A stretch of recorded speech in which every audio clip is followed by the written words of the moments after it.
Olá,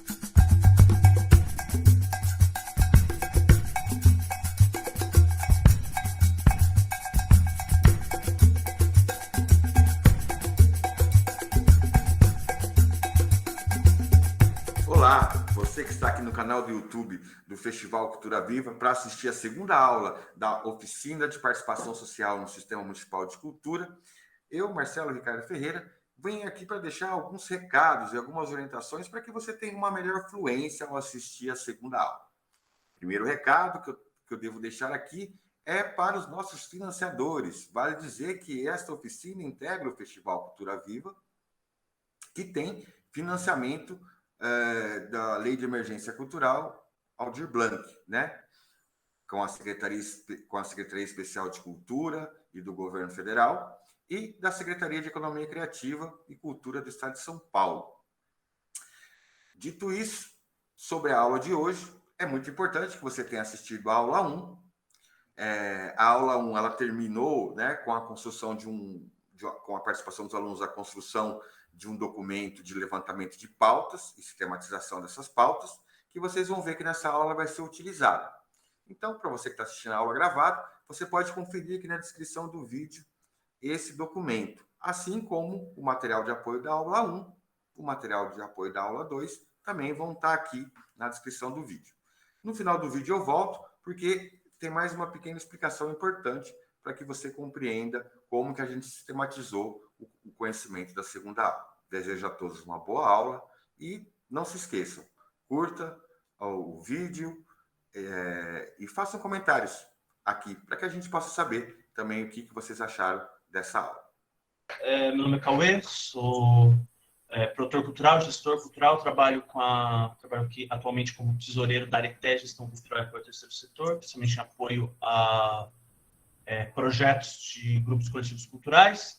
Fui conselheiro de cultura de Campinas por 4 anos e estamos agora levemente afastado, mas ainda assim muito ligado a essa questão e implementação do sistema. Como todo, pesquiso bastante sistemas de cultura, implementação e participação social.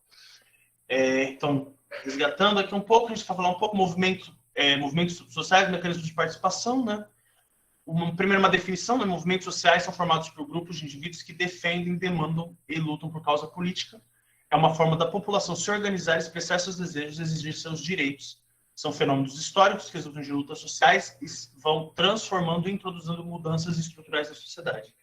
Então, é um conceito bem amplo, né, de movimentos sociais. Movimentos sociais têm diferentes pautas. No caso específico, a gente está falando de movimentos sociais de cultura, mas movimentos sociais podem significar várias coisas. Em termos de tipificação, a gente geralmente trabalha com essa divisão, que é movimentos que são conjunturais e movimentos que são estruturais.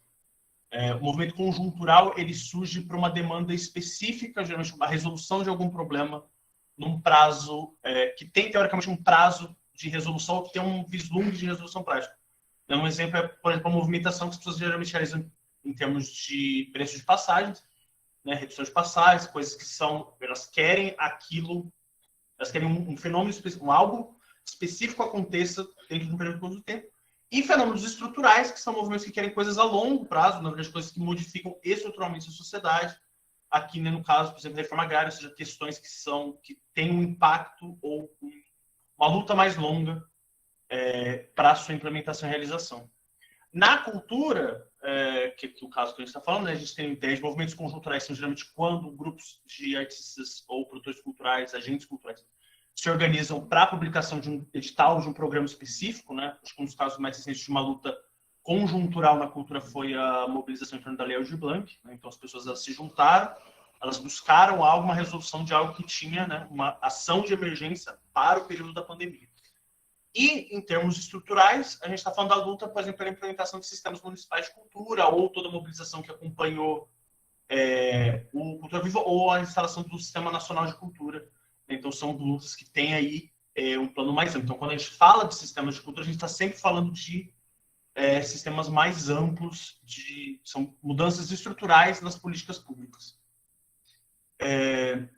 Em termos de participação social, a gente vai também pensar aqui, primeiro falando da participação social junto ao setor público, ou seja, mecanismos que movimentos sociais conseguem utilizar para terem uma relação com o setor público, né? Então, o primeiro deles é a conferência. Elas são espaços destinados a encontrar a sociedade organizada e representantes do governo, com o objetivo de avaliar, debater, propor políticas, programas e ações no campo das políticas públicas da arte e cultura. Como a gente falou na aula de ontem, né, as conferências elas são mecanismos que são muito mais participativos e diretos, ou seja, idealmente, justamente no caso do município, né, que não tem essa estrutura de eleição de delegados, você tem que todas as pessoas de um determinado tema, do tema daquela, que tem interesse no tema daquela conferência, vão na conferência, vão apresentar pautas, vão discutir, e na conferência você tem representantes do governo que tem aí como função ouvir, sistematizar e finalmente propor encaminhamentos que a conferência também delibera sobre. O Conselho de Políticas, né, Conselho de Políticas, no caso, políticas culturais, é uma instância colegiada de caráter consultivo ou não, tem algumas geralmente a gente trabalha com caráter deliberativo, integrante da estrutura política administrativa do Poder Executivo, constituído por membros do Poder Público e da sociedade civil. Então, conselhos são geralmente órgãos que têm geralmente alguma paridade, né? Então, existem membros eleitos da sociedade civil e membros indicados do governo, e ele tem pelo menos um caráter consultivo, normativo e, em muitos casos, deliberativo, principalmente quando a gente pensa nas orientações do Sistema Nacional. Não necessariamente conselhos de políticas precisam ser deliberativos, mas no caso, especificamente dos sistemas nacionais de cultura, a gente acredita que isso faz parte do sistema. Eles deliberam sobre políticas, então geralmente eles geralmente têm escopos de aprovação, então geralmente propostas de programas que vão ser criados, como o plano vai ser executado, como que a destinação dos recursos do fundo vão ser feitas. Basicamente são o conselho. As audiências públicas, né, que são esses espaços que são criados geralmente antes de alguma decisão administrativa específica, e geralmente invocam algum debate, e são mecanismos de democracia participativa, onde as pessoas vão e elas basicamente emitem as opiniões que elas têm sobre um determinado tema, e ajudam, de certa forma, tanto o legislativo quanto o executivo nesse processo de tomada de decisão. E as comissões especiais de vereadores, que daí elas são uma coisa específica do legislativo, especificamente no caso dos municípios, das câmaras municipais, que elas são, geralmente, casos para estudos, apreciação e estudos de problemas municipais, tomada de posição da Câmara e outros assuntos de relevância. Geralmente são formadas por vereadores, elas podem convidar, elas convidam pessoas, elas podem convidar algum especialista, algum representante de um movimento, pode ir numa comissão especial da Câmara e ali emitir uma opinião sobre um determinado tema que a Câmara está avaliando. Então, e todos esses mecanismos eles são instituídos pelo Executivo ou, em alguns casos, o Legislativo. De alguma forma, eles são mecanismos que vêm do governo propondo aberturas para a sociedade. E o outro tipo de mecanismo de organização são os mecanismos de organização autônomos da sociedade civil. Aqui, no caso, a gente está falando das reuniões, né, que são basicamente atividades primárias de organização de qualquer movimento. Todo movimento ele realiza reuniões para que as pessoas ali presentes naquele movimento conversem entre si, troquem experiências, alinhem as suas expectativas, pautas e ações. Então, são essa instância organizativa primária. As plenárias assembleias, daí elas já têm um caráter deliberativo em cima de algum mecanismo de organização, geralmente a gente fala do fórum. Elas têm como função, geralmente, estabelecer e aprovar regimentos internos, protocolos de operação, então elas têm esse caráter deliberativo do movimento sobre si mesmo.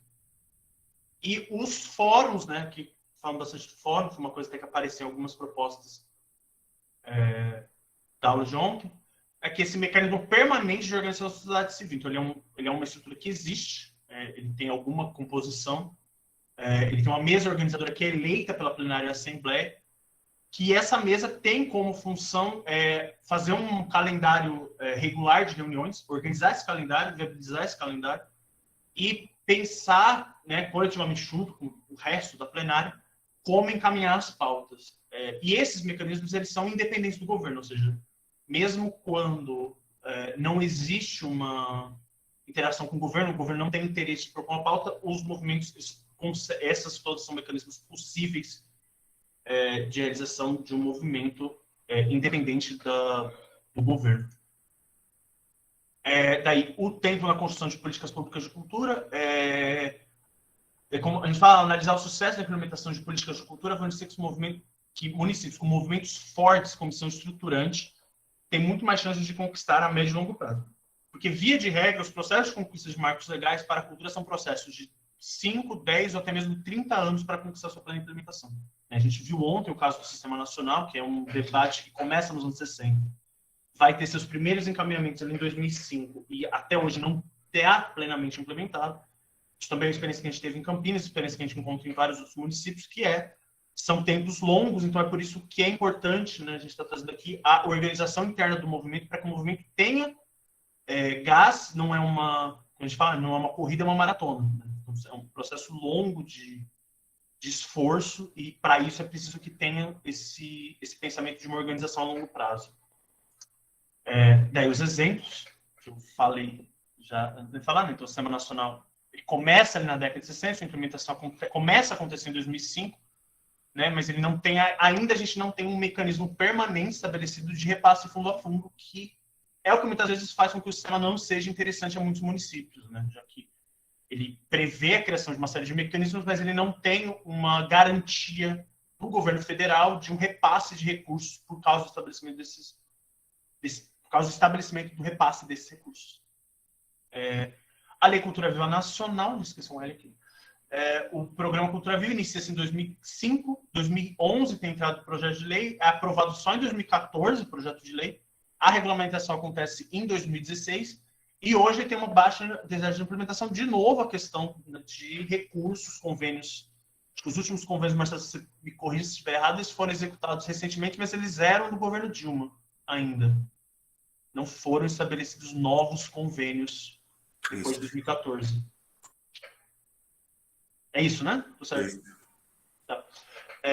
E o Sistema Municipal de Cultura de Campinas, né, que a gente, como tanto eu como somos de Campinas, a gente está usando nossa experiência. A primeira conferência em Campinas foi realizada em 2005, logo quando começaram os debates do Sistema Nacional. Campinas, mas a Campinas só ratificou o termo em 2013, com a mudança de governo. E a gente só conseguiu aprovar os marcos legais aqui ano passado, muito por causa de uma janela de oportunidade de mudança de governo, mas você vai explicar melhor o que a gente chama de janela de oportunidade, porque é importante ter atenção a isso, mas basicamente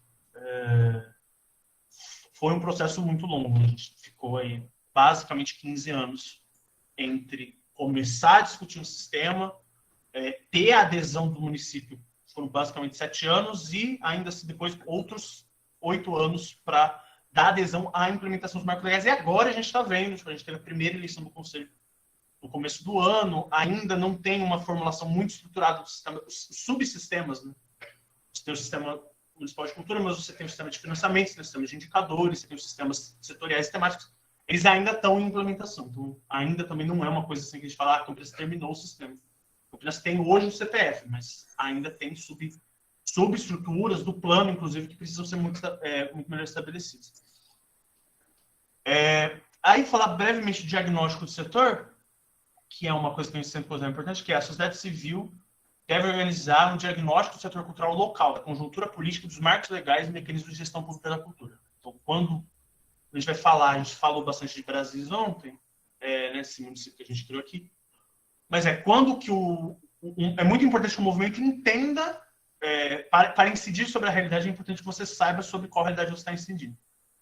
Então, aqui a gente traz aqui algumas primeiras perguntas, que não é uma lista completa, obviamente, acho que é mais provocações primárias para a gente partir disso, começar a pensar, né? Então, quais são as manifestações culturais que existem no município? Se o município tem alguma festa que é extremamente tradicional, às vezes tem algum tipo de manifestação conhecido por um tipo específico de artesanato, às vezes tem algum tipo de música, alguma forma, algum tipo de canto ou dança que acontece ali, é importante que seja localizado. Se já existem movimentos culturais na cidade, que linguagens e segmentos abordam, né? Às vezes você tem municípios que já começam a ter movimentos culturais, então, às vezes você tem um movimento de músicos que se organizam, às vezes, por causa de uma pauta específica, você tem um movimento, às vezes tem um movimento circense que acontece ali, artistas de rua geralmente tendem a ter uma organização prévia, então é importante pensar isso, avaliar isso e já trazer esses movimentos para perto. E espaços no caso de setores culturais, espaços de cultura, né? Então, a gente tem teatros, tem galerias, né? Se elas são públicas, se elas são privadas, né? Então, a gente sabe que tem teatros públicos, às vezes tem teatros que são privados.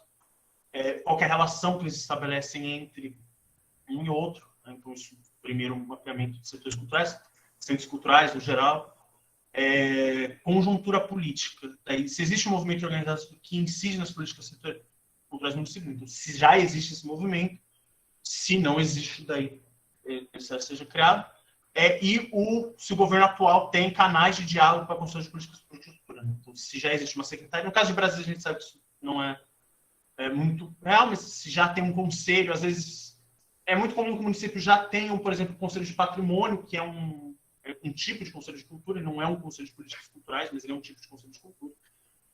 Às vezes ele é usado até como justificativa. Não, a gente já tem um conselho, tem que também entender que não, o conselho é dedicado ao patrimônio, ele incide só sobre as políticas de patrimônio, a gente precisa de um conselho que incida sobre todas as políticas de cultura. Mas é importante saber se o município já tem algum mecanismo desse tipo. E marcos legais, aí se existe um órgão gestor específico para a cultura no município, né? Se tem uma secretaria de cultura ou uma diretoria de cultura que seja, ou se a cultura está subalocada numa outra secretaria, né? Geralmente educação, turismo, esportes às vezes, ou se ela está ligada, ou se ela é um subsetor diretamente ligado ao gabinete, que cuida mais de festas e eventos. Se existe algum conselho, de novo, a gente falou, se já tem um conselho pré-estabelecido, existe um conselho de... Se o município já fez a adesão ao Sistema Nacional de Cultura, existem muitos municípios que fizeram a adesão, principalmente no período que o governo federal tinha uma proposta mais ativa de construção do sistema. Muitos municípios fizeram a adesão, mas estão com os mecanismos em alguma etapa parados, às vezes não conseguiram fechar uma conferência, não conseguiram fechar uma proposta de conselho, não conseguiram fechar uma proposta de plano. Na LAB também, durante a LAB também. Também muitos municípios na LAB também aderiram, né, por parte do processo, fizeram também já adesão ao sistema, para fazer adesão do fundo. Então, é importante saber isso. E se já existem mecanismos de fomento, isso aqui também é muito importante, se o município já executou leis de fomento. A gente sabe que com a LAB tem um número muito grande de municípios que executaram com a LAB sua primeira forma de fomento à cultura, mas a gente sabe também que tem os municípios que já tiveram, às vezes, alguma experiência com edital, às vezes tem alguma experiência com bolsas de cultura, às vezes com projetos de formação. Mapear isso é importante também para saber qual que é o grau de conhecimento, de entendimento da equipe técnica das secretarias, ou dos governos no geral, sobre políticas de cultura, também como parte do debate. E eu acho que agora é você, Marcelo. Pessoal, então voltando aqui, né? Estou voltando aqui com vocês. O que a gente... Só para me amarrar um pouquinho do que o Cauê trouxe até agora... A gente, no caso, já começou a fazer um diagnóstico de estudo de caso aqui do município de Brasis. No caso, ele não tem conselho, ele não tem um órgão gestor, não tem uma secretaria de cultura, tem um movimento que, na noite de ontem, já fez o seu levantamento de pautas. Então, só para entender que quando vocês puderem observar aqui a metodologia, a gente vai, ao longo... Ontem a gente já iniciou esse diagnóstico que ele colocou e... a gente vai estar apresentando daqui a pouquinho para vocês esse diagnóstico para estar dialogando com essa questão do diagnóstico. O que eu vou trazer agora para vocês aqui, e eu já começo a convidar todos os participantes aqui a se verem nesse papel, nesse lugar aqui, que a gente está chamando de núcleo de articuladores para as políticas estruturantes. Compreendendo, né, que a gente pode ter pautas que são pautas conjunturais e pautas que são estruturantes. Quando aprofundamos o olhar para os processos de construção de políticas estruturais e estruturantes, identificamos que sempre existe um grupo de pessoas que encaram esta missão como um projeto e estão dispostas a percorrer uma maratona de longo prazo, lidando com todas as diversidades da conjuntura política. Então, tem um fator que é muito importante, que é esse núcleo de articuladores. Vocês podem observar, e eu vou explicar aqui para vocês isso, naqueles 3 casos que a gente colocou da Lei Cultura Viva, do Sistema Municipal de Cultura de Campinas, ou do próprio Sistema Nacional, você tinha sempre um grupo de pessoas que estavam ali. Vamos falar um pouco desse perfil e eu quero que vocês também comecem a comentar e vocês se veem nesse perfil. Eu acredito que todo mundo que vem para uma oficina dessa, de construção e participação social no Sistema Municipal de Cultura, ele tem um pouco esse perfil. Né? Qual que é o perfil? Ele possui um repertório. Essas pessoas elas possuem um repertório maior sobre políticas culturais, análise de conjuntura política e funcionamento do setor público. né? Tem um histórico de ativismo e militância social ou política, né? Ela tem uma trajetória nesse campo né? Muitas vezes estão ou já fizeram ou já tiveram experiências de atuação no poder executivo ou no poder legislativo. De alguma forma, ela já tem essa experiência, ou está tendo essa experiência, ou tem essa experiência. E tem facilidade no trabalho de grupo e construção de consensos. Quer dizer, é uma pessoa que ela agrega e, ao mesmo tempo, ela media interesses, né? Então, ela é uma pessoa que ela se dedica a pautas coletivas.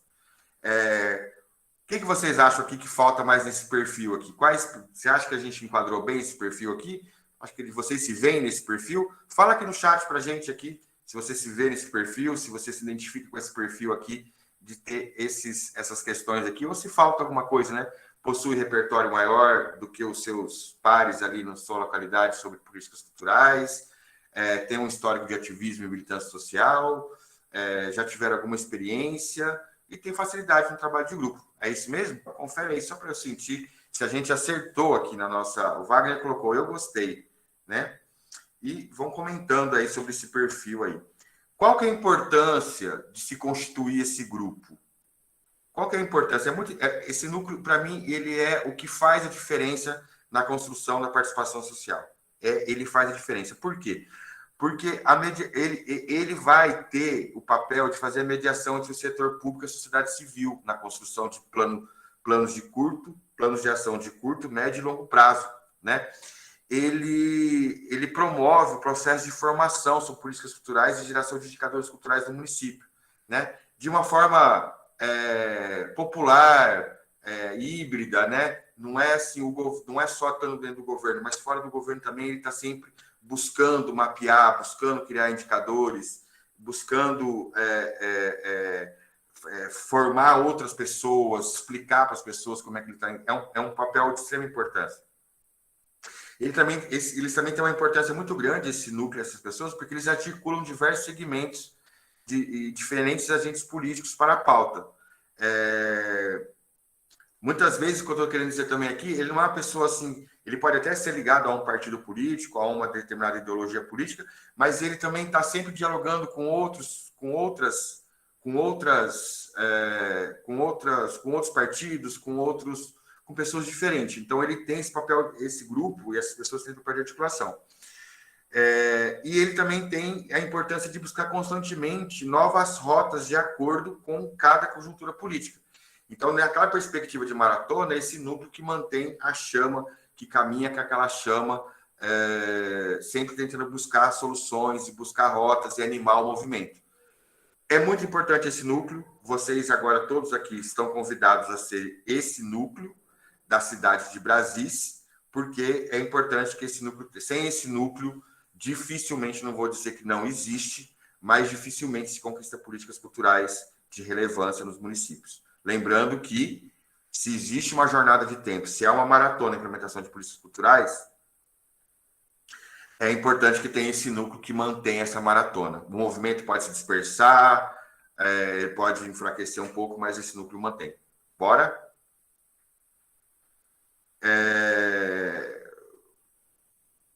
Qual que é essa questão, né, que a gente está abordando aqui? A conjuntura política é a janela de oportunidades. O que acontece? O que é a conjuntura política? Como o governo local, o legislativo e o executivo, encara a pauta do movimento, né? Então, tem governos que se comprometeram na campanha, antes de ser eleitos, parlamentares, representantes do setor legislativo e executivo, que se comprometeram com a pauta da cultura, ou não tem esse comprometimento, ele encara que ele quer implementar políticas públicas ou não, só quer fazer eventos. Existem mecanismos de influência do setor cultural, tem com o tal governo, às vezes tem um vereador, às vezes tem um secretário, um diretor, quer dizer, alguém que abre espaço para a participação social. Às vezes é o governo como um todo que tem essa prerrogativa, ou às vezes é uma parte do governo, isso acontece muitas vezes. Qual a relação de força que tem entre a situação e a oposição? E onde é que você está, né? Não existe diálogo nenhum com o governo. Então, são todas conjunturas que a gente tem que ser analisado. O movimento ele tem apoio da imprensa local, ele tem uma relação, ele tem mecanismos de comunicação social, né? E o movimento cultural da cidade, ele tem diálogo com outros setores, com partidos políticos, com outros setores mais organizados das cidades, quais? Quer dizer, basicamente, sempre tem esse núcleo, essas pessoas estão sempre pensando em qualquer conjuntura. E a famosa janela de oportunidades, a situação que altera positivamente a conjuntura política por um dado período de tempo. Todas as leis que eu observei, todas as conquistas que eu observei, ela se deu durante uma janela de oportunidades. Aqui em Campinas, como eu disse o Cauê, por exemplo, vou falar rapidamente de Campinas, depois eu vou apresentar um grande case de janela de oportunidades. Aqui em Campinas, a gente começou em 2013. A gente tinha um movimento forte, a gente tinha um núcleo forte de articuladores, a gente tinha um fórum, a gente já tinha um conselho, a gente já tinha alguns pedaços do sistema mais ou menos funcionando, a gente tinha o Fundo de Cultura, e a gente identificou que o governo, e o secretário falava que ele queria apoiar, desde 2013 ele chamou a conferência, o secretário falou, não, eu quero apoiar o Sistema Municipal de Cultura. O prefeito assinou o termo de adesão, mas a janela de oportunidades só aconteceu em 2020. Por quê? Porque eles iam sair, já era o segundo mandato do prefeito, e o secretário ia sair também junto do prefeito, então eles poderiam aprovar tudo da melhor forma possível, o melhor conselho possível, o melhor plano de cultura possível, todas as vezes possível, porque a janela de oportunidades eles iam sair do governo, queriam deixar uma marca na cidade, na gestão deles, e todo o encargo, a grande questão de implementar o sistema ia ficar com o próximo governo. Então, a janela de oportunidades, nesse caso, se deu dessa forma que eu estou dizendo. Agora, para vocês entenderem exatamente conjuntura política versus janela de oportunidades, eu vou trazer para vocês uma história muito importante, que acho que todos vocês participaram, acompanharam de alguma forma, onde eu trabalhei ativamente dentro disso, que, no caso, eu era o núcleo de articuladores da própria Lei Aldir Blanc, né? Junto com a articulação da emergência cultural, que a gente montou a articulação da emergência cultural, as conferências populares, o Ministério Popular da Cultura, né? A própria Escola de Políticas Culturais também nasce nesse conflito, nasce nesse processo. Para a gente entender a análise de conjuntura de oportunidades, qual que era o desafio? O objetivo era socorrer financeiramente, socorro financeiro do governo federal para as agências culturais. Qual que foi a porta de entrada? Qual que foi o mecanismo que o movimento cultural viu na análise de conjuntura? Não conseguia ter interlocução na época, estava caindo a Regina Duarte, estava entrando o Mário Frias. Então, foi os projetos protocolados por parlamentares na Câmara Federal. Qual que era a conjuntura? O governo federal desfez o Ministério da Cultura. Não tinha interlocução. Estava cada vez mais deixando o Conselho Nacional de Políticas Culturais sendo desmontado, todos os mecanismos de participação. Não tinha interlocução, tinha colocado, inclusive, demarcado que tinha uma guerra com o setor, chamando grande parte do setor de oposição. Então, a gente pode avançar. A análise de conjuntura vai ser impossível, acho que avançou bastante. Acho que a análise de conjuntura vai ser impossível aprovar a lei, certo? Porque não tem interlocução com o governo. O que o núcleo de articuladores procurou fazer? Procurou uma alternativa complementar, que foi via Câmara, via deputados. Aí diversos deputados tinham colocado projetos de lei, e aí esse núcleo também da sociedade civil faz algo que é muito importante. Quer dizer, conseguiu montar uma mobilização simplesmente pegando todos os projetos de lei que tem um monte de número. Eu sempre digo uma coisa, gente. Lutar por política pública com PL 375, PL não sei o quê, ele enfraquece a narrativa de mobilização social, né? Então, sempre é bom ter um nome, tipo Lei Maria da Penha, Lei Cultura Viva, Lei de Emergência Cultural. E foi o que a gente acabou, esse núcleo que eu estou contando para vocês, que é a articulação de emergência cultural, entendeu que o nome simbólico unificaria todos os projetos de lei, então se montou a Lei de Emergência Cultural. Pode ir, Cauêzito. O que a gente tinha de favorável? Todos os segmentos, para a gente analisar uma análise de conjuntura, quais os pontos que agregavam? Todos os segmentos se unificaram nessa pauta, então não tinha o audiovisual, o pessoal da dança, o pessoal do teatro, todos se uniram. Quer dizer, unir os segmentos, como a gente está dizendo aqui, né? Unir os segmentos na pauta do Sistema Municipal de Cultura é o principal desafio. No nosso caso, a gente já tinha isso, porque estava todo mundo dentro de casa, todo mundo parado e tal.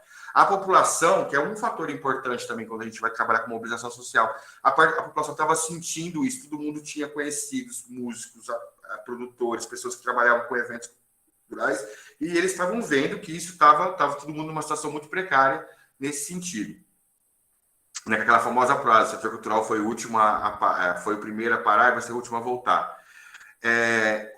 Uma outra conjuntura política, surgiram projetos políticos de diversos partidos. É sempre bom a gente observar isso, como envolver diversos partidos na construção de políticas públicas no município. Então, tem que ter, isso é um fator que agrega muito. Quando parte só de um espectro político, de uma coisa política, isso vai lá na frente dificultar muito. Né? Então, a gente tinha esse ponto agregador que tinha partido de direita, de centro e de esquerda. O movimento cultural em si não tinha outra coisa para fazer a não ser militar. Muitas vezes a gente está na cidade, esse núcleo está ali lutando, e o movimento está disperso com o dia a dia, fazendo as coisas, tal. Então, tinha esse ponto agregador. Importante entender. Todo mundo estava voltado para isso. E quanto mais o movimento da cidade estiver voltado para conquistar uma coisa, mais vai dar certo aqui. A internet também era mais democratizada, então era possível fazer a mobilização digital. E o que eu estou chamando aqui, um grupo de articuladores com experiência em mobilizar a Lei Cultura Viva. O que esse núcleo já tinha? Ele tinha assessor, ele tinha o quê? O Célio, o Santini, a Cris Ramires, a gente já tinha a Midianise, a gente já tinha mobilizado a Lei Cultura Viva, já tinha as pessoas que tinham trabalhado no governo, então tinha esse perfil que eu tinha colocado ali do perfil do núcleo, tinha um grupo muito bom, que a gente chamou na época do Grupo de Convergência Cultural. Vamos embora. Aí tinha o quê? Tinha especialistas, tinha especialistas e técnicos, a gente também conseguiu juntar, em oposição ao governo federal, as entidades municipalistas, então a gente não tinha uma interlocução com o governo federal, né, que no caso, na época, era a região Duarte, mas a gente buscou o quê? As entidades municipalistas, a gente buscou o Fórum de Gestores, criando mais ou menos no nosso simbolismo, que a gente chamou de Ministério Popular da Cultura, né? Então...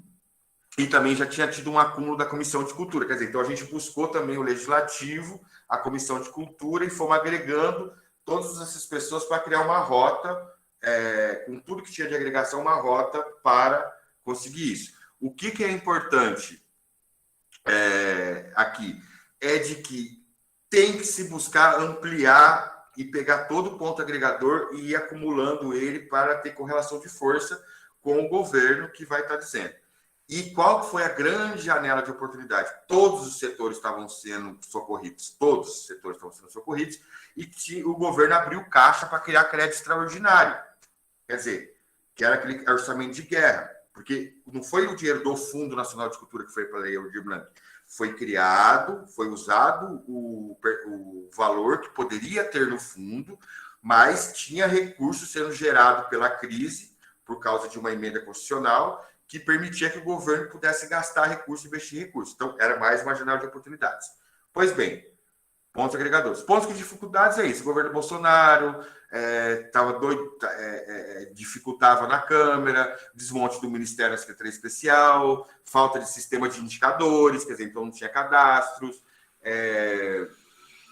a queda da Regina Duarte era um fracasso, o próprio Sistema Nacional de Cultura estava muito frágil, parte do setor não acreditava que era possível, muita gente não acreditava que era possível. Vocês não vão aprovar uma lei dessa no governo Bolsonaro. E não tinha tido, olha que coisa louca que a gente estava falando, não tinha havido nenhuma experiência radical de transferência fundo a fundo. Né? Então, esses pontos dificultavam demais. Bora. Qual era a estrutura que esse núcleo conseguiu e que eu acredito que todo núcleo de uma cidade, no estado, ele tem que criar uma estrutura para fazer a maratona, né? Tinha a estrutura da criação de uma articulação nacional, quer dizer, a gente não tinha um Conselho Nacional fortalecido, um sistema de participação social fortalecido, então a gente rapidamente criou o que a gente pode criar numa cidade como Brasis, a gente criou o que a gente chamou de Articulação Nacional de Emergência Cultural, quer dizer, um movimento autônomo que se colocou à disposição para está fazendo aquela série de coisas que eu coloquei da importância que ele tem. Formar, informar, articular, animar o movimento. A gente tinha a Redes da Mídia Ninja, que era uma potência de comunicação. A gente tinha assessoria de comunicação e legislativa dos mandatos dos deputados, né? A gente tinha uma coisa importante, quer dizer, a gente tinha um núcleo ali que eram 6 pessoas 100% disponíveis para a pauta, mais o suporte da Mídia Ninja. Quer dizer, sem ter esse núcleo, mais uma vez aqui a gente identifica, esse núcleo é fundamental para isso. Aqui em Campinas nós éramos também 4, 5 pessoas que a gente era toda semana, ia para o bar, ia para uma reunião, a pauta era essa. Como é que a gente vai conseguir? Como é que a gente vai conseguir? Como é que a gente vai conversar? Vamos buscar caminhos. E a gente tinha uma deputada, que era a Jandira Fegali, que ela tinha experiência e o gabinete dela era focado nisso que ela estava dizendo. Então, mais ou menos, a gente sempre tem que ter uma estrutura mínima que seja para esse núcleo. Compreendendo aqui que tinha muita gente que era do legislativo, né? E, em alguma medida, não posso falar muito mais sobre isso, mas tinha gente que, inclusive, trabalhava dentro do Ministério da Cultura, que ia passando informação também, que ia passando dados para a gente, né? Enfim. Então, aí, que é isso que é importante, que eu não vou percorrer muito isso aqui, porque eu quero aproveitar aqui, a gente tinha um plano de ação. Como todo núcleo, todo esse núcleo de pessoas, ele tem que ter, né? Então, a gente unificou as PLs, a gente, naquele momento, a gente organizou uma organização de webconferências temáticas, a articulação permanente entre as entidades, entre o fórum, a gente ficava provocando a relação das entidades municipalistas. Para vocês terem ideia, foi a primeira vez que o Fórum Nacional de Secretários sentou com as 3 entidades municipalistas. Quer dizer, isso eram movimentos que estavam sendo aquecidos, né? A criação de redes sociais e campanhas, né? Na época, a gente criou, assim, em 3 dias, a gente criou 10 grupos de WhatsApp, com 200 pessoas, 250 pessoas cada uma. A gente criou uma estrutura de mapeamento de voto, quer dizer, para a gente ficar conquistando voto. Enfim, vocês vão ver aqui que foram várias ações que foram feitas, muitas pessoas acompanharam. Vocês podem olhar no canal da Lei da Emergência Cultural e no Instagram da Emergência Cultural, que vocês vão ver ali o acúmulo de coisas que esse núcleo fez. Esse núcleo fez sozinho? Não fez sozinho. Mas esse núcleo, ele seguia na maratona fortemente. E todos os outros grupos e segmentos que trabalhavam também em prol disso, criavam um ecossistema favorecido. Esse case que eu estou contando para vocês, ele eu e o Cauê, que a gente conversa muito sobre isso, a gente observa isso aqui na implementação do sistema de Campinas, a gente observa ele na própria aprovação da Lei Nacional Cultura Viva. Essa estrutura, ela existe, né? E essas ações, elas são meio que são etapas que têm que acontecer. Contando essa história, dá para a gente perceber a força desse núcleo e de como que essas ações vão causando efeito. Podemos ir? Aí, então, é isso. A gente fez aquelas webconferências, a gente criou uma estratégia também. Isso é que eu acho que eu vou falar um pouquinho sobre isso aqui, que é o seguinte. A gente criou uma estratégia que a gente mobilizou todo um sistema de participação social e a gente também mobilizou todo um sistema de secretários e dirigentes de cultura, né? Por quê? Porque a gente compreendia que com essas 2 articulações, o nosso poder de incidência é maior. A gente vai falar disso daqui a pouco, quando a gente dizer o seguinte, que existe uma mobilização social e existe o quê? A necessidade da mediação política com o governo local, né? E a sociedade civil, se fosse negociar direto, ela não tem a mesma força quando ela fosse junto com integrantes do secretários e gestores públicos de cultura. Podemos ir? É isso, tuitaço, plantão do voto, ações de comunicação que fazem toda a diferença de uma mobilização. Deixa eu ver. Pode ir, Cauê. Aí o que eu estou chamando aqui são esses pontos de convergência, né?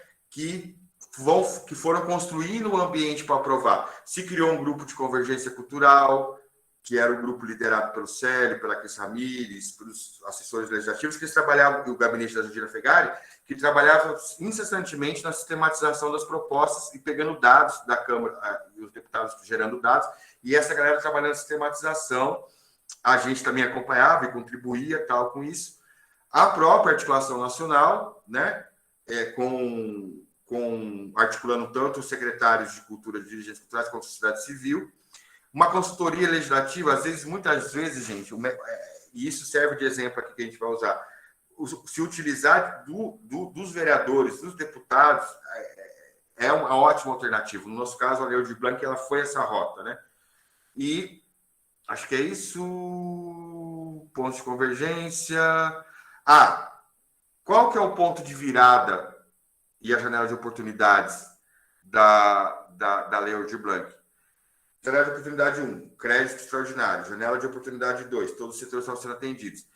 E foi feita uma reunião entre a Jandira, foi o Célio, a Zélia Duncan nessa reunião, onde negociou com o presidente da Câmara que ia aprovar essa lei.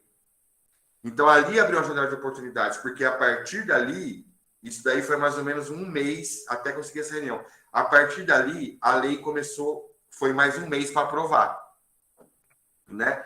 Então, a janela de oportunidades se abriu quando fez o acordo com o presidente da Câmara.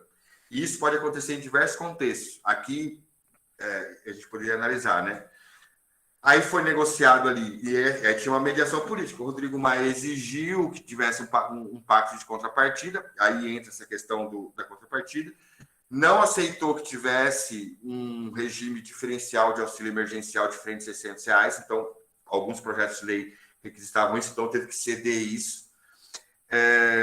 Que é esse auxílio emergencial, quer dizer, então ali foram feitos acordos, né, para que ele, enquanto o presidente da Câmara, apoiasse a pauta. E isso também sempre vai acontecer. Não existe fazer uma mediação política onde você vai ganhar tudo. Você quer ganhar tudo, mas você tem que acolher as propostas. Acho que é isso. O que mais?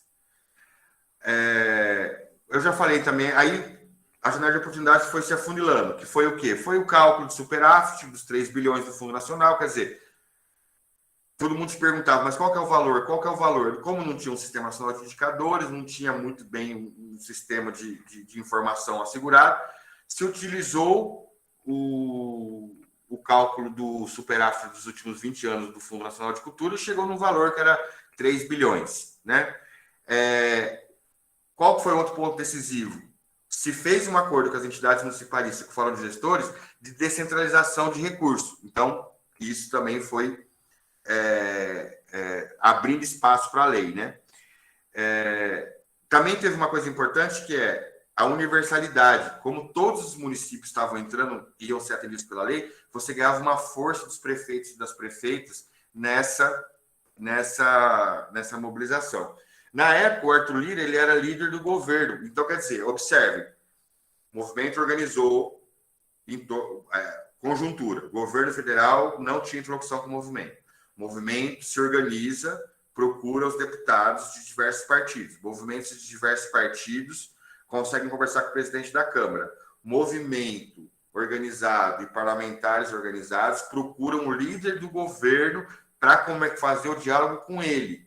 Se tem um acordo, se consegue o acordo do governo federal de que vai ser aprovada a lei e vai ser de modo descentralizada.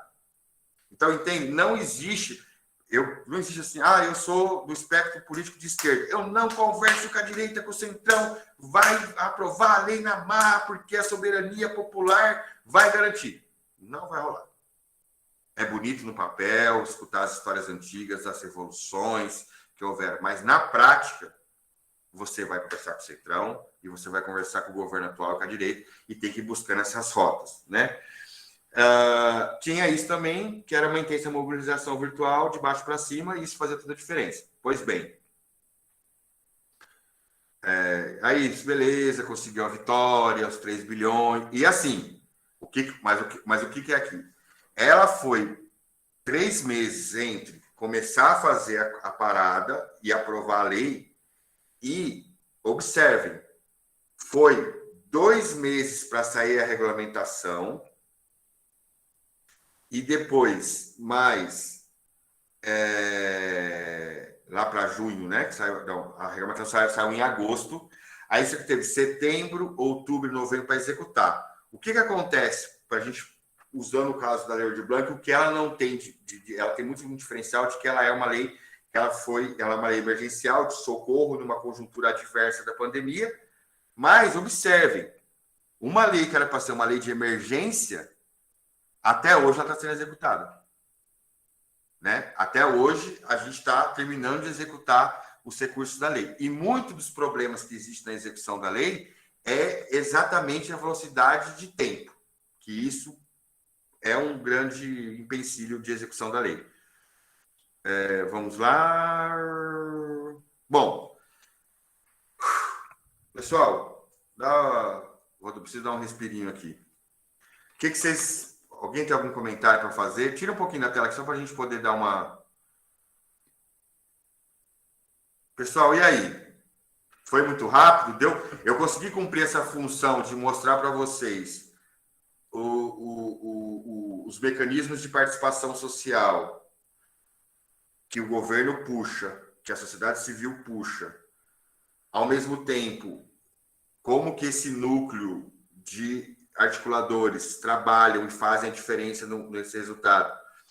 Quando a gente observa a Lei Aldir Blanc, e vocês conseguem observar que isso, olhando para projetos de lei que vocês viram ser aprovados e lutas que vocês participaram, que existe uma certa semelhança nisso ou não? O que vocês avaliam aí? Vamos dar um respiro aqui, que eu aproveito para beber uma água.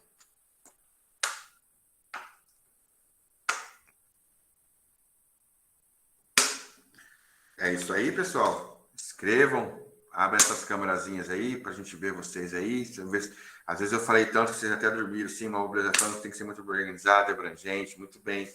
Bel. É isso aí, pessoal? Fico preocupado, vocês ficam muito quietinhos, eu não sei se está dando certo aqui. Estou falando isso aqui para o pessoal que eu estou aqui na sala, né? E aí tá aparecendo as carinhas aí, isso aí, Marcelo, valeu, tal. A gente está numa sala juntos, né, numa roda de conversa, a gente vê o corpo das pessoas. Aqui a gente fica acompanhando aqui, muito bem. Beleza. Estou sentindo aqui que a gente está acompanhando, não estou indo muito rápido, está dando para entender, né? Até acho que todo mundo aqui participou da mobilização da Lei Aldir Blanc, então por isso que a gente trouxe esse caso. Mas se eu pegar a Lei Cultura Viva, por exemplo, que também foi uma articulação que a gente trabalhou, vai ter os mesmos, vai ter pontos, vai ter caminhos. A própria lei aqui de Campinas, que a gente conquistou aqui, mesma coisa. E com certeza essa metodologia que a gente está apontando aqui, dessas questões, elas vão se dar em outras legislações que foram conquistadas com participação social. Então, aqui o Wagner está falando aqui, eu acho que sempre tem que ser bem organizado e combinado antes as pautas.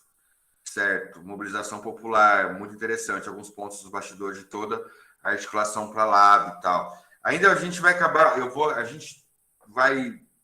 é um assunto que eu acho que ele é muito, eu comento isso com os meus parceiros e parceiras, que a gente tem que sistematizar muito bem aqueles bastidores, porque eles mostram um percurso muito importante, entendeu? Muitas vezes, eu não quero aqui polarizar o debate, mas muitas vezes as pautas da cultura, na mobilização social, ela vira pauta de um partido. E isso não vai resultar na aprovação. Entendeu? Então, os partidos são super importantes, as organizações partidárias são super importantes, mas deve-se ter o compromisso dos partidos em fortalecer a pauta dos movimentos. Se os movimentos tiverem que servir a pauta dos partidos, não vai aprovar nada. Nada. A não ser se o governo é a situação, e aí está nisso. Fala, Ângela. Não estamos ouvindo. Assim, Marcelo, você falou uma coisa interessante, porque assim, ó, a cultura, ela é promovida por nós que fazemos a cultura, seja como sociedade civil ou como um agente cultural atuante, porque assim, ó, se a gente for depender de partido político, aí a cada 4 anos é que a gente vai ter essa oportunidade. E a questão cultural, ela é permanente, tem que ser permanente. Ela não é em pedaço, né? Então, assim, uma coisa que a gente tem que ficar atento, porque as parcerias políticas, elas devem existir, porque, infelizmente, precisa de alguém lá para dar essa força, como você citou aí alguns casos que aconteceu para que a Lei Aldir Blanc acontecesse. Mas a gente tem que estar em ação justamente para cobrar, né, para fazer acontecer essa questão das políticas culturais nos nossos municípios, porque eu estou fazendo parte do fórum, mas foi minha primeira experiência, né? E foi através da Lei Aldir Blanc, que a gente faz o momento cultural do povo Tapeba, dos povos indígenas Tapeba aqui em Caucaia, mas a gente às vezes eu digo assim, a gente é só uma ervilhazinha no meio de uma selva, entendeu? Porque assim, a gente se torna fraco, né? Então, assim, precisa ter a parceria, mas não depender totalmente, né, das parcerias políticas. Eu Mas acho, Ângela, me permite aqui, só para eu retomar aqui um ponto que você levantou aí. Precisa ter interlocução com os partidos políticos, porque o legislativo e o executivo são forças políticas organizadas partidariamente, como bem disse a Ângela. Mas um ponto importante não pode o movimento e a mobilização social e a mediação política estar refém da disputa eleitoral, que é legítima também. Então, esse ponto, quem estava ali na relatoria, que era a Jandira, e mesmo a articulação com os fóruns, e a interlocução com o governo, ela foi buscando encontrar consensos, né? A gente até teve uma ação que a gente fez na articulação junto com o pessoal do circo. Isso é importante para a gente usar nos municípios, por exemplo. A gente compreendia que o circo tinha um apelo popular com o governo Bolsonaro. E o pessoal do circo a gente estava construindo relações de profundidade com diversas certezas. Então, a gente acionou, a gente percebia que não adiantava a gente trazer o movimento de cultura de matriz africana ou de movimento de indígena, que já estava num monte de conflito de pauta, com pautas muito mais severas, disputando com o governo. Quem que era o movimento que conseguia ser o grande emissário dos movimentos sociais? O pessoal do circo. Que eu fico até triste, porque depois acabaram até sendo prejudicados, porque ficava com essa história de CNPJ, que não era do Estado, não era do município e tal. Mas o movimento foi o nosso grande porta-voz para conseguir isso. Então, observem, implementar a política pública, implementar uma ação, ela necessita de mediação política que converse com todos os espectros políticos. No caso, a gente tinha uma pessoa do PCdoB, do Partido Comunista do Brasil, no caso a Jandira, mas a Jandira estava conversando com o Rodrigo Maia, ela estava conversando com o Arthur Lira, nós estávamos pressionando deputados e deputadas da direita e da esquerda para aprovar. Se a gente tivesse montado um bloco só de deputados de esquerda e intitulado que a lei era da esquerda contra o governo, a lei era a favor do setor. Bom, pois bem, isso aqui me irrita, porque eu vejo até algumas mobilizações nacionais aí e outras mobilizações que eu senti o cheiro de que virou pauta eleitoral e partidária. Saibam que não é uma janela de oportunidade. A janela de oportunidade, ela é quando você consegue trazer um vereador da direita, um vereador da esquerda, você consegue tocar o coração da prefeita, o coração do prefeito, porque ele gosta de violeiro, ele tem o pai que é violeiro, aí você entendeu? No final das contas, tem que ter esses apelos emocionais e diversos tipos de vínculo com a cultura. Bom, pois bem, vamos lá. Vamos voltar aqui, que nosso tempinho aqui já passou 10 minutos aqui no nosso cronograma. Eu tô achando que ela tá indo rápido demais, cara. Independente se você está no governo ou se você está na sociedade civil, qual que é a experiência que a gente tem, que a gente se utilizou muito na Lei Aldir Blanc, que a gente utilizou muito aqui em Campinas também, e que a gente acredita que deve ser princípios norteadores, tanto para uma boa mobilização de políticas culturais. Garantir os princípios de igualdade social, de gênero, cor, etnia, intergeracionalidade nas instâncias de organização e participação social. Desde a reunião, desde o fórum, desde o conselho, desde a audiência pública, desde as manifestações, qualquer que for o cenário, tem que ter esse princípio de agregar diversidade maior, né? Articular o núcleo, ele vai sentar e falar assim, vamos chamar uma reunião para a gente mobilizar, ou vamos fazer tal coisa, mas essas são atividades organizativas internas desse núcleo, mas fazer reuniões amplamente divulgadas, abertas, para quem queira participar, né? Claro que o movimento pode ter ali algumas reuniões políticas para se organizar, Mas a mobilização ela tem que ser aberta. Por quê? Porque é uma pauta pública, é uma pauta de um programa para a população. Não é uma pauta para o interesse de um grupo específico da cidade.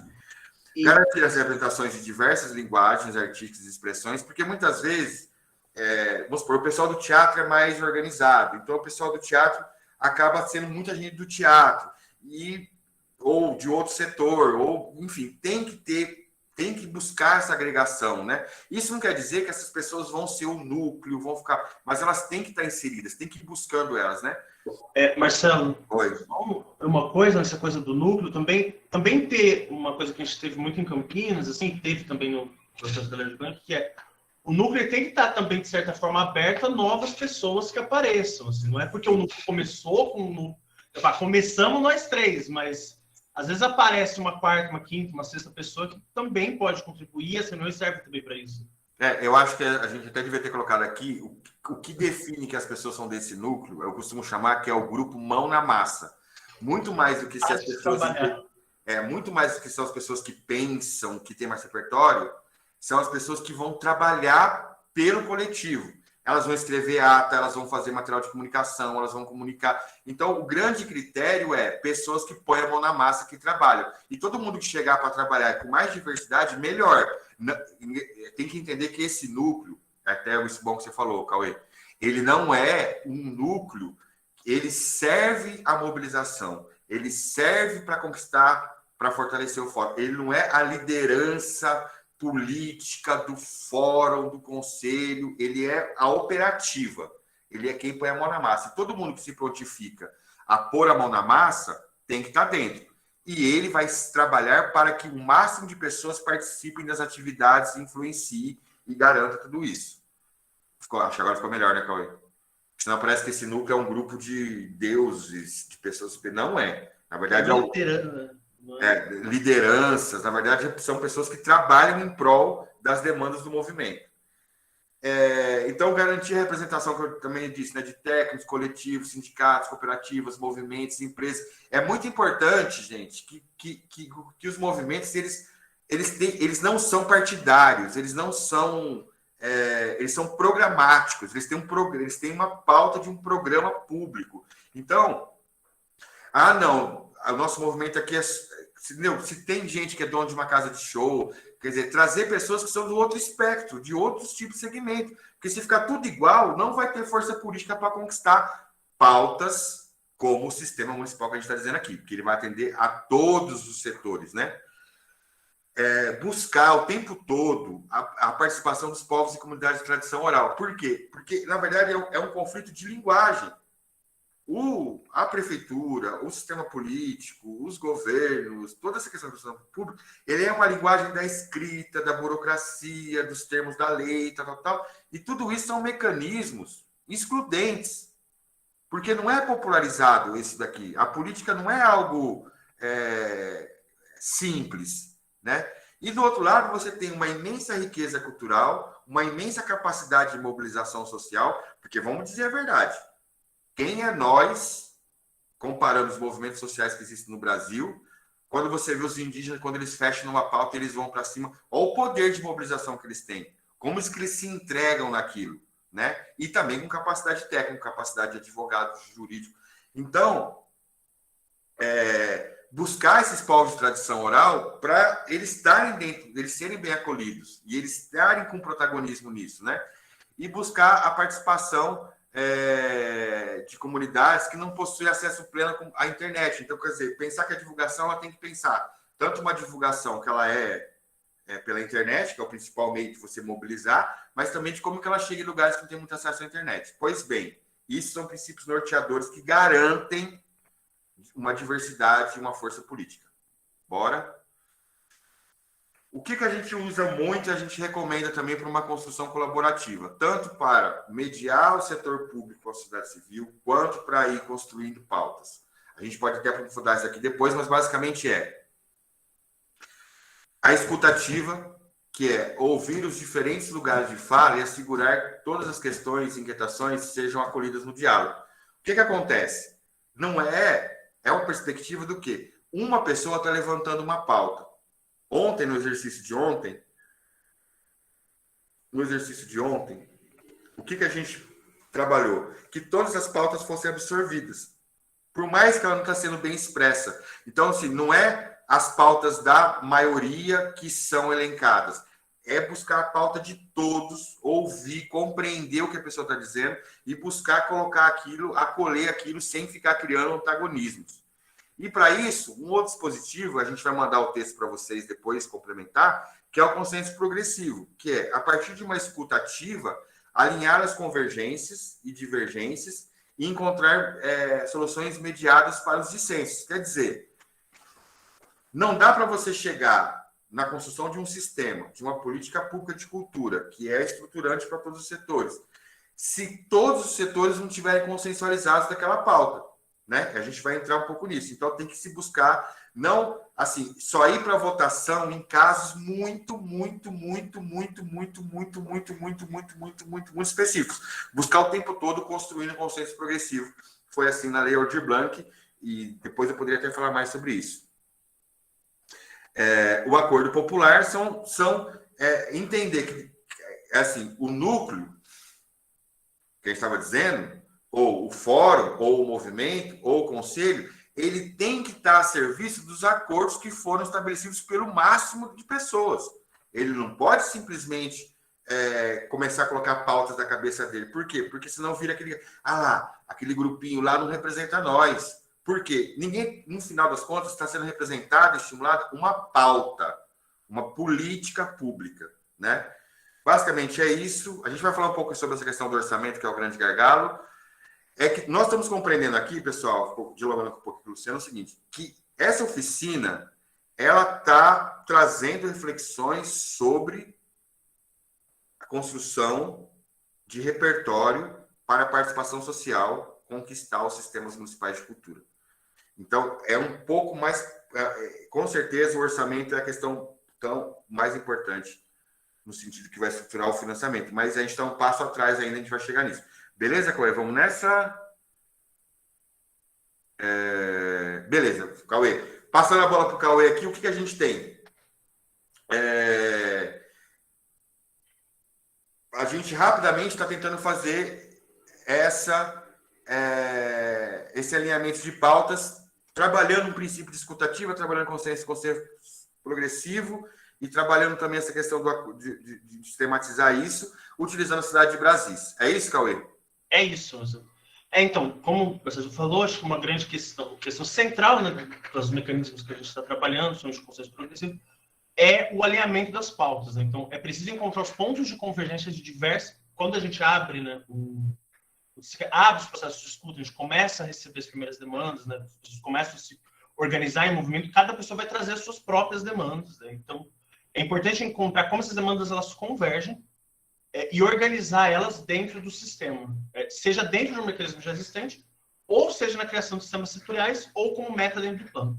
E daí, o que a gente vai fazer aqui, né? Ontem, a gente teve, né, os grupos saíram, né, a gente fez ali o exercício da aula de ontem, né, que a gente separou em alguns grupos, esses grupos foram pessoas dessa cidade que a gente imaginou que é a cidade de Brasis, e os grupos trouxeram pautas, que é pautas, demandas, ideias. Essas reuniões aconteceram. Brasis ontem teve uma plenária. E a plenária de Brasis teve aí, todo mundo levantou várias ideias, várias propostas.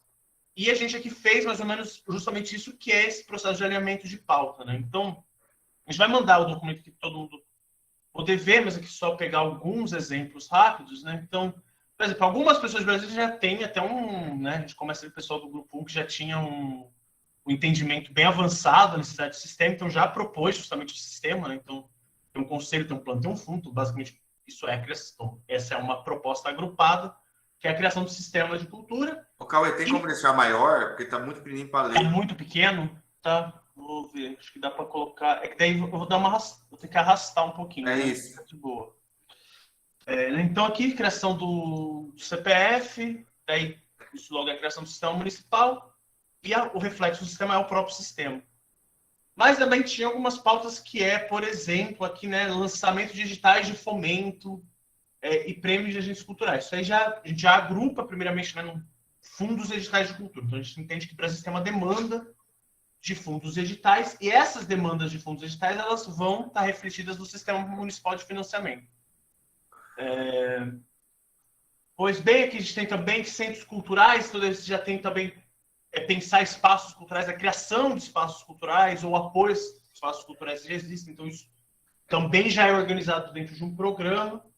Uma coisa que também que é interessante que a gente encontrou, eu vejo que foi um ponto comum, né? Por exemplo, aqui projetos de formação, então você vai ter vários grupos trouxeram isso, né? Vários grupos trouxeram que o Brasil precisa ter aulas de violão, ou às vezes aulas de teatro, oficinas de teatro, oficinas de escrita de projeto. Então a gente também já agrupou tudo isso num grande programa de formação, que reflete também no programa de formação cultural.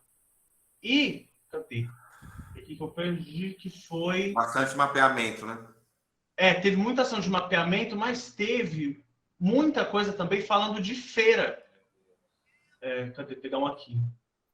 Grupo 4. Apoio a feiras. Então, tipo, tinha projetos de feira afro, tinham feiras de artesanato, tinham feiras de artesanato e cultura. Isso apareceu em vários grupos. Então, o que a gente entendeu nessa dinâmica que a gente fez é que Brasis tem no município de Brasis tem uma demanda muito grande de feira. Tem muita gente que trabalha com artesanato. Isso é uma parte da cultura do município. Então, é interessante, para um município que você vê que tem uma demanda muito grande, para uma coisa muito específica, uma coisa que é teoricamente específica, um recorte da cultura, a criação de um sistema setorial. Então, o Brasil também tem ali tem um processo, como todo mundo falou muito, tem um processo muito grande para quê? Criar uma...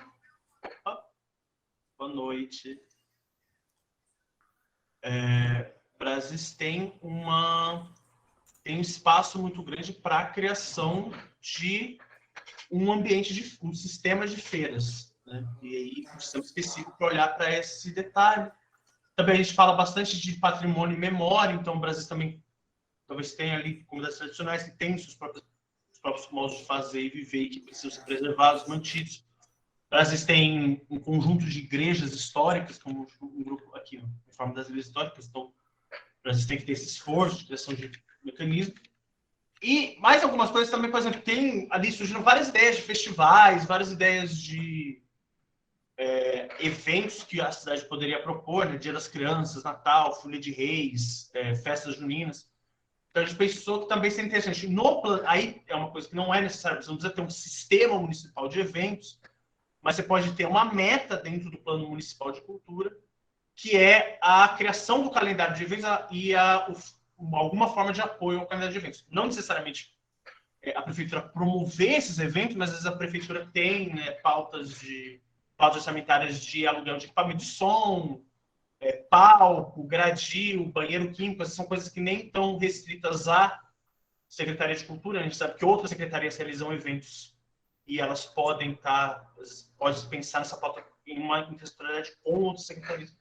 Para isso entrar no plano de cultura, falaram, o Brasil vai, em 10 anos, o objetivo é que o Brasil tenha um calendário completo de eventos, com 2 eventos mensais, ou pensar um calendário que tenha todas as festas importantes da cidade, estão recebendo apoio da prefeitura. Mas não está ouvindo, gente? Alguém está com... Vocês estão conseguindo ouvir? Tá. Mas eu não sei o que... Ô, Cauê, eu só queria trazer aqui uma reflexão que eu acho que é importante desse daqui, que é o seguinte, que a gente observa que todas as pautas que foram levantadas, elas são acolhidas pelo sistema. Vocês vão ver esse arquivo que a gente vai mandar para vocês, que toda e qualquer pauta que o movimento levantou ontem, da cidade de Brasis, eles são acolhidos dentro de uma política estruturante como o sistema. Ou ele entra como sistema de financiamento, ou ele entra como sistema de participação social, o conselho com as conferências, ou ele entra no sistema de indicadores, muitos cadastros, né? A cadastro de oficineiros, cadastro de PZ. Então, é importante que todo mundo compreenda que em qualquer situação, qualquer município que você chegar e que você vai levantar as pautas desse movimento, dessas necessidades, você consegue trazer o sistema como uma proposta de resolução sistêmica dessa questão. Porém, há de haver um processo de formação, de consenso, de explicação, de convencimento, de demonstração disso, para que realmente as pessoas abracem a pauta do sistema. O que eu quero dizer com isso para a gente concluir? Para mim, o principal desafio da participação social na implementação do sistema é todos os agentes culturais do município, a própria população, os agentes políticos se convencerem de que será resolvido de conjunto as questões das políticas culturais dos municípios através do sistema. É isso. Isso. É exatamente isso. Tanto que é aqui, né? Aqui no menor, né, sem o zoom, dá para ver bem que todas as pautas, elas vão ser agrupadas em alguma proposta e essa proposta ela tem um reflexo no sistema. Né? A ideia é exatamente isso que o Marcelo traz. Não existe a ideia do alinhamento de pautas, do processo progressivo, não existe, assim, salvo talvez assim, coisas. Não vou nem falar, mas tipo, não existe pauta relacionada à cultura, demandas do setor cultural que não consigam, de alguma forma, serem colocadas dentro do sistema e serem acatadas sem a necessidade. Elas não entram, assim, muito raro você ter pautas que entram em conflito. Geralmente, alguém aí está atravessando algum santo também, quando é o caso. É isso? É isso. E daí acho que a gente volta para a apresentação. Falando de mobilização social e mediação política. O que a gente tem aqui agora a gente vai voltar para o trabalho de grupo. Então, rapidamente, o município de Brasis alinhou as pautas. Cada um de vocês aqui agora estão no papel de ser o núcleo de articuladores culturais do município. Nesse município que não tem conselho, não tem Secretaria de Cultura, já tem o levantamento de pautas, e agora a gente vai construir um plano de ação para conquistar o sistema. Ontem, vocês colocaram na lição de casa, que vocês mandaram no grupo de WhatsApp, diversas pautas, diversas propostas do plano de ação do que tem que ser feito. Muito bem, você que chegou aqui até aqui na segunda aula da oficina de participação social no Sistema Municipal de Cultura, venho aqui agora deixar minhas últimas considerações. Nós, nessa segunda aula, a gente trabalhou com os alunos também um conjunto de propostas para que se possa fazer uma mobilização social e uma mediação política junto ao governo local. Esse resultado desse trabalho que a gente fez junto aos alunos está sistematizado num documento que vocês podem ver aqui na descrição do vídeo, chamado de Propostas de Mobilização Social e Mediação Política. Vocês vão ver o documento, vocês vão ver que tem dois cenários. Um cenário onde existe diálogo com o governo local e um cenário onde o diálogo é praticamente zero. Então, ali a gente colocou uma síntese resumida de possíveis caminhos que se pode fazer. Em nome do Cauê, no meu nome, em nome do Festival Cultura Viva também, agradeço a você que participou dessas duas aulas e deixe seus comentários aqui, tá bom? No comentário que eu estou dizendo, no vídeo no comentário no YouTube mesmo. É isso, agradeço muito a vocês e até a próxima.